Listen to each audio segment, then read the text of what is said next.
Hi friends, আমি পিয়ালি। আমার একটি ব্লগে আপনাদের অনেক অনেক স্বাগত। আমি খুব ভালো আছি, আশা করি আপনারা খুব ভালো আছেন। সকাল থেকে এত বৃষ্টি হচ্ছে, আমরা রেডি হয়েও দাঁড়িয়ে আছি, যেতে পারছি না। আগের দিন একটা ভিডিও শেয়ার করেছিলাম যেখানে বলেছিলাম আমার ছোটবেলার বান্ধবী, তার বিয়ে, আইবুড়ো ভাত খেতে গেছিলাম, তো আজকে তার বিয়ে। তো কতক্ষণ পর তারপরে এসে পৌঁছাতে পারলাম। এই বিয়ের দিন এরকম বৃষ্টি, মানে মনটাই খারাপ হয়ে যাচ্ছে, কারণ অনেক গেস্ট আসবে। তো তারা যদি আসতে না পারে, ইনফ্যাক্ট বিকেলবেলা সবাই সেজে গুজে আসবে। বিয়ে বাড়ি মানে সবাই একটু সুন্দর করে সেজে গুজে ভালো ভালো শাড়ি পরে আসবে। এবার এই বৃষ্টির মধ্যে খুবই প্রবলেম। তো যাই হোক, আমরা তো অ্যাটলিস্ট এসে পৌঁছালাম। তো আমাদেরকে বলেছিল সকালবেলা তাড়াতাড়ি করে 10টার মধ্যেই গায়ে হলুদ শুরু হয়ে যাবে। তো সেই জন্য আমরা খুব টেনশনে ছিলাম যে গায়ে হলুদটা দেখতে পারবো না। বাট আমরা এসে দেখি 12টার সময় গায়ে হলুদ হয়নি। তো ঠিক আছে, অ্যাটলিস্ট পুরো প্রোগ্রামটাই আমরা দেখতে পারবো। আমরা আসার পরে প্রোগ্রামটা শুরু হলো।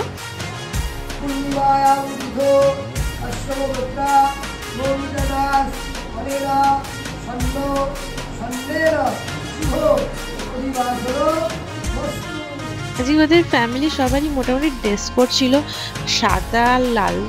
বাট আমি আর পাপিয়া জানতাম না, তো আমরা ভেবেছিলাম অ্যাজ ইউজুয়াল মানে গায়ে হলুদ মানে ইয়েলো কালার পরবে সবাই, তাই জন্য ওটাই পরে চলে গেছিলাম। বাট গিয়ে দেখলাম সবাই লাল আর সাদা ড্রেস পরেছে। তো আমাদের একটু কিরম কিরম লাগলো। তাই বললাম যে মানে মমিতাকে বললাম যে একটু আমাদের আগে জানাতে পারিস নি। বললো একদম ভুলে গেছি রে তোদেরকে জানাতে, যেন তোরা তোরা সাদা পরে আসতি, সাদা লালের কম্বিনেশন। তো যাই হোক, পরে মৌমিতাও নিজেও হলুদ কালার শাড়ি পরেছিল গায়ে হলুদের টাইমটা।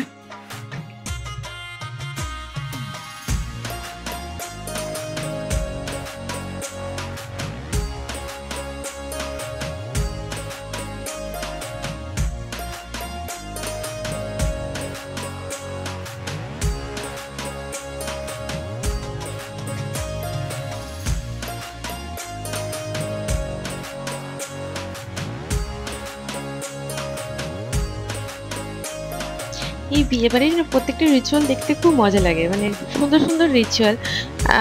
বেশ এনজয় করা যায় জিনিসগুলোকে।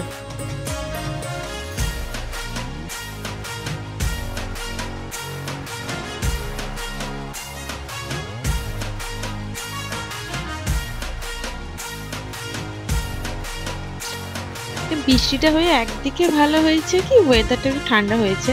যেই পরিমাণে গরম ছিল, তো একটা ভ্যাপসানো গরম ছিল, সেই দিক দিয়ে ওয়েদারটা ঠান্ডা হয়ে মোটামুটি একটু শান্তি পেয়েছিল।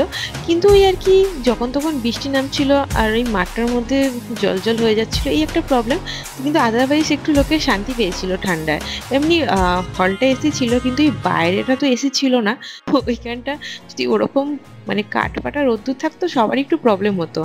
তো সেই দিক দিয়ে মোটামুটি কোনো প্রবলেম হয়নি। আর রাত্রিবেলা সাজগোজ করতেও মোটামুটি কারোর প্রবলেম হয়নি। এই দিক দিয়ে একটু বাঁচোয়া।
যাই হোক, ভাবতেই অবাক লাগছে আজকে এই মেয়েটা মানে সকাল পর্যন্ত আইবু, বিকাল হয়ে গেলে ওর বিয়ে হয়ে যাবে, অন্যের বউ হয়ে যাবে।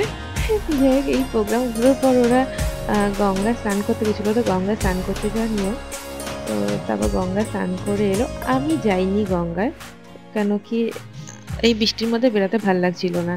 তো যাই হোক, মানে ওরা আসার পর তারপরে একটু টুক করে খেয়ে নিলাম, কেন কি আবার তো বাড়ি যেতে হবে, বাড়িতে গিয়ে আবার বিকালে রেডি হয়ে আসতে হবে। তো ওই জন্য তাড়াতাড়ি করে আমরা একটু খেয়ে নিলাম। আমাদের পুচকুটা একা একাই খেতে শিখে গেছে। তো প্রথমে যখন ওর জন্য আলাদা প্লেট নেওয়া হলো, তো আমি পাপিয়াকে বললাম তুই তো খাওয়াবি, বললো না ও একা একাই খেতে পারে। আমি যেটা শুনে অবাক হয়ে গেলাম, কারণ কি আমি নিজেই ক্লাস মানে কলেজ পর্যন্তই আমি নিজে খেতে পারিনি, আমার সবাই খাই দিত, সেখানে এইটুকুনি একটা ফুচকি নাকি একা একা খাবে। বাট দেখে তো আমি অবাক হয়ে গেলাম, সত্যি সিরিয়াসলি অল্প খায়, বেশি খায় না, খাইয়ে দিলে হয়তো ভালো খেত, কিন্তু একা একা বেশ সুন্দর খেলো, অল্পই খেলো। যাই এটা দেখেও ভালো লাগলো। তো এবার চলুন বাড়ি যাওয়া যাক, আবার একটুখানি জাস্ট রেস্ট নিয়ে আবার আসবো, না হলে এত জিনিসপত্র তো নিয়ে এসে এখানে রেডি হওয়া যায় না। যাই হোক আবার চলে এসেছি সন্ধ্যাবেলা আসতে। তো নর্মালি তো আমাদের তো দেরি হবেই, মানে এটা তো আমরা কলেজেও দেরি মানে স্কুলেও দেরি করেছি, কলেজেও দেরি করেছি, তো বিয়ে বাড়ি সেখানে দেরি হবে, সাজগোজের ব্যাপার। পাক্কা 1 ঘন্টা আমি দাঁড়িয়েছিলাম পাপিয়ার জন্য, উনি ওনার বর সেজে গুজে ধীরে সুস্থে এলো। তো যাই হোক আমার একা একা ঢুকতে লজ্জা লাগছিল, বিয়ে বাড়ি বলে কথা, এত লোকজন, তার মধ্যে আমি একা একা গিয়ে কি করবো, ওই জন্য আমি ওর জন্য ওয়েট করছিলাম, পাক্কা 1 ঘন্টা দাঁড়িয়েছিলাম ওর জন্য আমি। যাই হোক তারপরে আসতে না আসতেই তো মমিতা তাড়া দিল যে যা একটু টুকটাক কিছু খেয়ে নে, ওখানে অনেকগুলো স্টল দিয়েছিল, ফুচকা, তারপর আইসক্রিম, চিকেন পকোড়া না ওটা চিকেন সাটে ছিল, তারপরে দই বড়া ছিল, তো কোল্ড ড্রিঙ্কস ছিল। কারণ বললো যে নালে বিয়ের সময় মোটামুটি আমার সামনে একটু থাকিস, আপাতত তোরা তাড়িও খেয়ে আয়। ঠিক আছে যা হোক করে খেলাম, খেয়ে দেখলাম ওখানে মানে খেতে খেতে শুনতে পাচ্ছিলাম যে বিয়ে অলমোস্ট না শুরু হতে চলো, তো তাড়াতাড়ি চলে এসেছি যে বিয়েটা তো দেখতে হবে যেটার জন্য এসেছি। তো চলুন বিয়ে শুরু হয়ে গেছে, এই তো 7 পাকে শুরু হলো ঘোরা। তো একবার 7 পাকে মানে 7 পাকে শুরু হয়ে গেল মানে এবার তো 7 জন্ম ধরে থাকবে। তো আপনারাও ওদেরকে সবাই আশীর্বাদ করুন যাতে ওদের বিবাহ জীবনটা খুব সুখের হয়, খুব ভালো থাকে ওরা। ওদের রিলেশনটা অনেক দিন, আমি যতটা জানি মনে হয় 12 বছর। তো 12 বছরের রিলেশন আজকে পূর্ণতা পেল, অনেক ঝড় ঝাপটা পেরিয়ে ওদের আজকে ফাইনালি বিয়েটা হলো। তো ওরা খুব সুখী হোক, খুব ভালো থাকুক। এই হালকা ফুলকা মেয়েটাকে তুলতে গিয়ে ওর জামাইবাবু তো পুরো হিমশিম খেয়ে গেল, আমি তাই বলছিলাম যে তোমার এই হালকা ফুলকা শালিকে তুলতে গিয়ে তুমি আর হিমশিম খেয়ে যাচ্ছ, কি জামাইবাবু বলে তোমরা।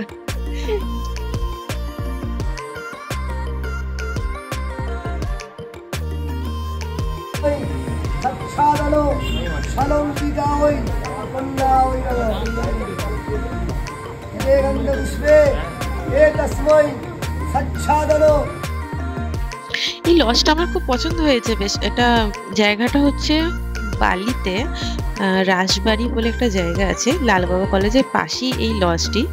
তো মানে খুব সুন্দর, লজটার ভেতরটাও খুব সুন্দর, আর বেশ এই মাঠটা অনেকটা স্পেস পাওয়া যায়, আর পিছনটা হচ্ছে খাওয়ার জায়গা। তো ওভারঅল আমার খুব সুন্দর লেগেছে লজটা, মানে আমি এই লজ এখানেই, আমি তো বালিতেই থাকি, বাট এই লজটা না আমি খুব একটা জানতাম না, তো এর বিয়েতে গিয়ে আমি ফার্স্ট দেখলাম, তো সুন্দর লাগলো লজটা।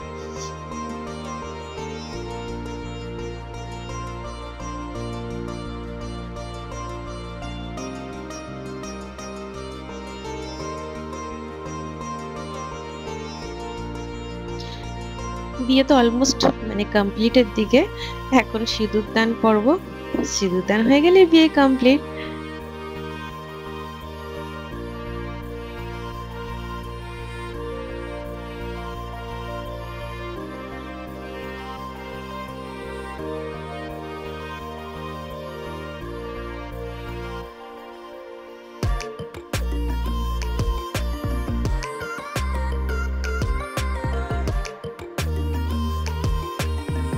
এই যে সিঁদুর পরানো হয়ে গেল, বিয়ে কমপ্লিট, বিয়ে হয়ে গেল, বিয়ে কমপ্লিট হয়ে গেল।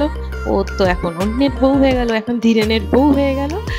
যাই হোক অনেক দিনকার এই অপেক্ষা ওদের, যে ফাইনালি আজকে কমপ্লিট হলো।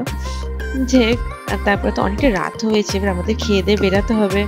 তো আমরাও মনে হয় অলমোস্ট লাস্ট ব্যাচেই বসেছি, মনে হয় আমাদের পরই হয়তো আর মমিতারই বসেছে, ফাইনালি আমরা লাস্ট ব্যাচের আগের ব্যাচটাই বলা যায়।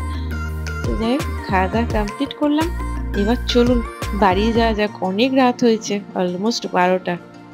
এখান থেকে আবার বাড়ি ফেরার একটা চিন্তা আছে, কারণ এই লজটা থেকে বাড়িটা একটু দূরে আছে, আর এত রাত্রিবেলা তো টোটো পাওয়ার একটা সমস্যা। তো যাই হোক দেখি বাস স্ট্যান্ডে গিয়ে টোটো পাওয়া যায় কিনা। আর মমিতা আজ থাকতে বলছিল রাত্রিবেলা, কিন্তু থাকলে খুব প্রবলেম হতো, সকালে অফিস আছে, তাই জন্য বেরিয়ে যাচ্ছি। তো যাই আজ ভিডিওটা এই পর্যন্তই, দেখাবে অন্য কোনো ভিডিওয়, আজকের মতো টাটা, সবাই ভালো থাকবেন, সবাইকে ভালো রাখবেন। যদি আমার ভিডিওটা ভালো লাগে তাহলে একটা লাইক, কমেন্ট, শেয়ার, সাবস্ক্রাইব করে দেবেন। টাটা।